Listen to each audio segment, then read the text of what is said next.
പുറപ്പാട് 23-ാം അധ്യായം. തുല്യമായ നീതി. വ്യാജവാർത്ത പ്രചരിക്കരുത്. കള്ളസാക്ഷ്യം നൽകി കുറ്റക്കാരന് കൂട്ടുനിൽക്കരുത്. ഭൂരിപക്ഷത്തോട് ചേർന്ന് തിന്മ ചെയ്യരുത്. ഭൂരിപക്ഷത്തോട് ചേർന്ന് നീതിക്കെതിരെ കോടതിയിൽ സാക്ഷ്യം നിൽക്കരുത്. വ്യവഹാരത്തിന് ദരിദ്രന് പ്രത്യേക പരിഗണന നൽകരുത്.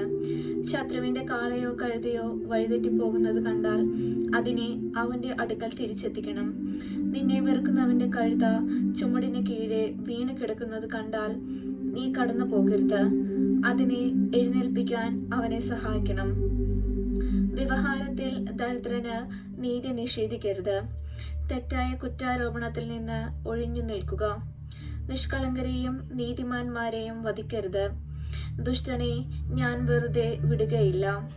കൈക്കൂലി വാങ്ങരുത്. അത് വിജ്ഞനെ അന്ധനാക്കുകയും നീതിമാനെ കള്ളം പറയാൻ പ്രേരിപ്പിക്കുകയും ചെയ്യുന്നു. നിങ്ങൾ പരദേശികളെ പീഡിപ്പിക്കരുത്. ഈജിപ്തിൽ പരദേശികളായിരുന്ന നിങ്ങൾക്ക് പരദേശികളുടെ ഹൃദയവികാരങ്ങൾ അറിയാമല്ലോ. സാബത്ത് വർഷം. നീ നിന്റെ വയലിൽ 6 വർഷം വിതച്ച് വിളവെടുത്തു കൊള്ളുക. 7-ാം വർഷം അത് വിതയ്ക്കാതെ വെറുതെ കിടക്കട്ടെ. നിന്റെ ജനത്തിലെ ദരിദ്രർ അതിൽ നിന്ന് ഭക്ഷ്യം ശേഖരിക്കട്ടെ. പിന്നെയും അവശേഷിക്കുന്നത് വന്യമൃഗത്തിൽ നിന്ന് കൊള്ളട്ടെ. മുന്തിരിത്തോട്ടവും ഒലിവുതോട്ടവും സംബന്ധിച്ചും ഇപ്രകാരം തന്നെ ചെയ്യണം. 6 ദിവസം ജോലി ചെയ്യുക. 7-ാം ദിവസം വിശ്രമിക്കണം. നിന്റെ കാളയും കഴുതയും വിശ്രമിക്കട്ടെ. നിന്റെ ദാസിയുടെ പുത്രനും പരദേശിയും ക്ഷീണം തീർക്കട്ടെ. ഞാൻ നിങ്ങളോട് പറഞ്ഞ കാര്യങ്ങളെല്ലാം ശ്രദ്ധ വയ്ക്കണം. അന്യദേവന്മാരുടെ നാമം സ്മരിക്കരുത്. അത് നിങ്ങളുടെ നാവിൽ നിന്ന് കേൾക്കാനിടവരുത്തരുത്.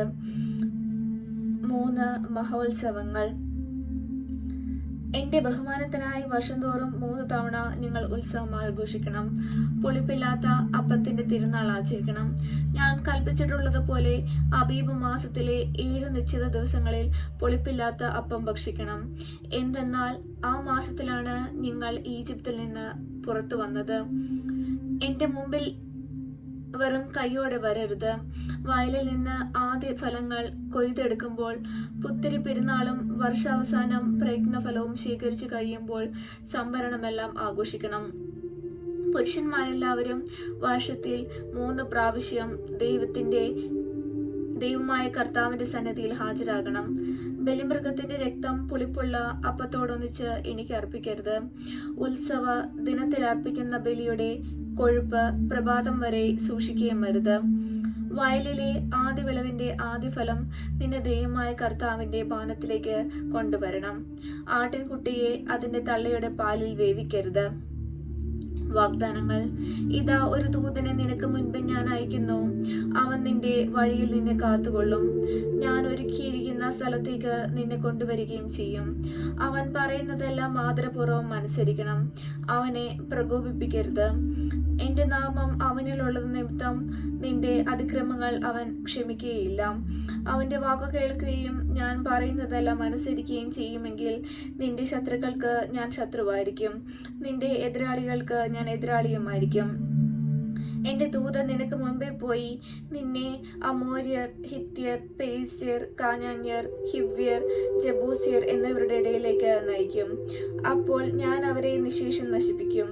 നീ അവരുടെ ദേവന്മാരെ കുമ്പിടുകയോ ആരാധിക്കുകയോ ചെയ്യരുത്. അവരുടെ ആചാരങ്ങൾ അനുകരിക്കരുത്. അവരുടെ ദേവന്മാരെ നശിപ്പിക്കുകയും ആരാധന സ്തംഭങ്ങൾ തകർക്കുകയും ചെയ്യണം. നിങ്ങളുടെ ദൈവമായ കർത്താവിനെ നിങ്ങൾ ആരാധിക്കണം. അപ്പോൾ ഞാൻ നിങ്ങളുടെ ഭക്ഷ്യവും പാനീയവും ആശീർവദിക്കുകയും നിങ്ങളുടെ ഇടയിൽ നിന്ന് രോഗനിർമ്മാർജ്ജനം ചെയ്യും. ഗർഭഛിദ്രമോ വന്ധ്യതയോ നാട്ടിൽ ഉണ്ടാവുകയില്ല. നിനക്ക് ഞാൻ ദീർഘായുസ് തരും. നീ ചെന്നെത്തും മുമ്പേ നിനക്ക് ഏറ്റുമുട്ടേണ്ടി വരുന്ന ജനങ്ങൾ എന്നെ ഭയപ്പെടുന്നതിന് ഞാൻ ഇടയാക്കും. അവരിൽ സംഭ്രമം ജനിപ്പിക്കും. നിന്റെ ശത്രുക്കൾ പിന്തിരിഞ്ഞോടും. നിനക്ക് മുൻപേ ഞാൻ കടന്നലുകൾ അയക്കും. അവ ഹിവ്യർ, കാനാന്യർ, ഹിത്യർ എന്നിവരെ നിന്റെ മുൻപിൽ നിന്ന് തുരുത്തും. എന്നാൽ 1 വർഷം കൊണ്ട് അവരെ നിന്റെ മുമ്പിൽ നിന്ന് തുടച്ചു മാറ്റുകയില്ല. അങ്ങനെ ചെയ്താൽ നാട് വിഭജനമാകുകയും നിനക്ക് ഉപദ്രവകാരികളായ വന്യമൃഗങ്ങൾ പെരുകുകയും ചെയ്യും. നീ വർദ്ധിച്ച് നാട് കൈവശപ്പെടുത്തുന്നതിനനുസരിച്ച് അവരെ നിന്റെ മുൻപിൽ നിന്ന് ഞാൻ പുറന്തള്ളിക്കൊണ്ടിരിക്കും. നിന്റെ അതിർത്തികൾ ചെങ്കടൽ മുതൽ ഫിലിസ്തീയർക്കാർ വരെയും മരുഭൂമി മുതൽ യൂഫ്രട്ടീസ് നദി വരെയും ഞാൻ നിശ്ചയിക്കും. തദ്ദേശവാസികളെ ഞാൻ നിന്റെ കയ്യിലേൽപ്പിക്കും. നീ അവരെ നിന്റെ മുൻപിൽ നിന്ന് തുരത്തണം.